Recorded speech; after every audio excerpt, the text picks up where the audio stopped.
I'm not the only kid who grew up this way.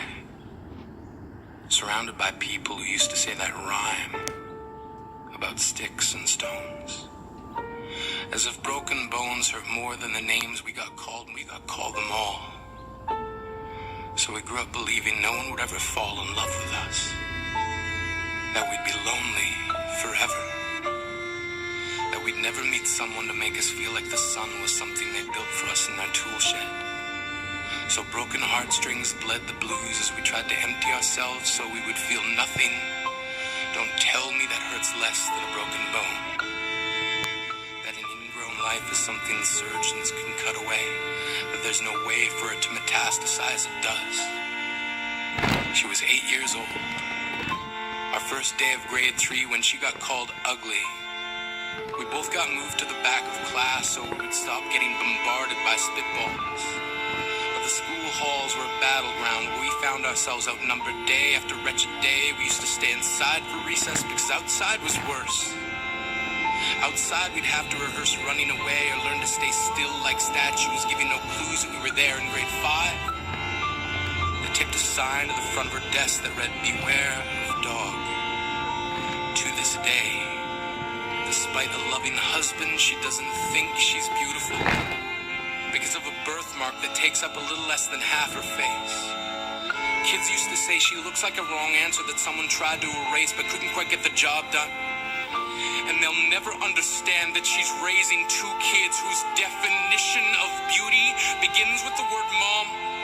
Because they see her heart before they see her skin. Because she's only ever always been amazing. He was a broken branch grafted onto a different family tree. Adopted. Not because his parents opted for a different destiny.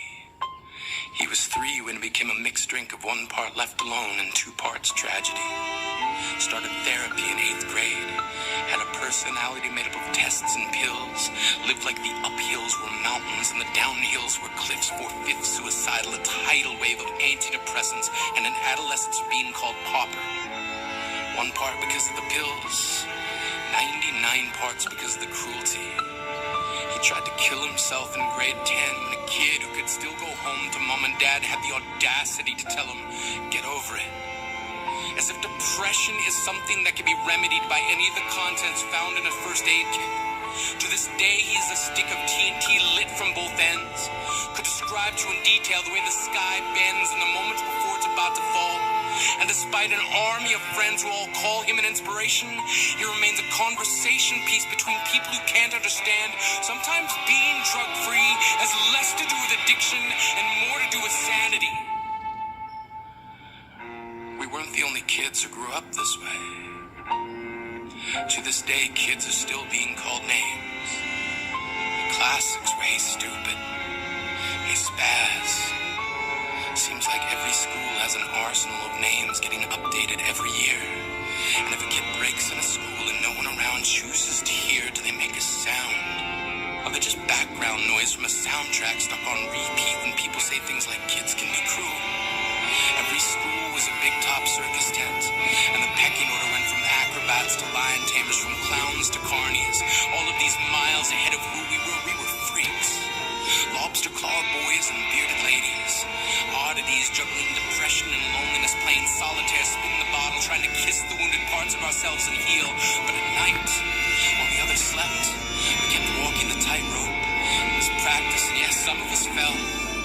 But I want to tell them that all of this is just debris left over when we finally decide to smash all the things we thought we used to be.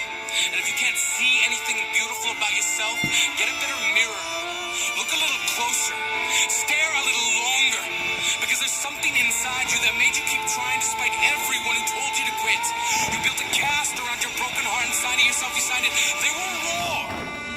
Because maybe you didn't belong to a group or a clique. Maybe they decided to pick you last for basketball or everything. Maybe you used to bring bruises and broken teeth to show and tell but never told. Because how can you hold your ground if everyone around you wants to bury you beneath it? You have to believe that they were raw. They have to be wrong. Why else would we still be here? We grew up learning to cheer on the underdog because we see ourselves in them. We stem from a root planted in the belief that we are not what we were called. We are not abandoned cars stalled out and sitting empty on some highway. And if in some way we are, don't worry. We only got out to walk and get gas. We are graduating members from the class of We Made It. Not the faded echoes of voices crying out names will never hurt me.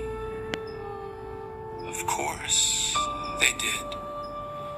But our lives will only ever always continue to be a balancing act that has less to do with pain and more to do with beauty.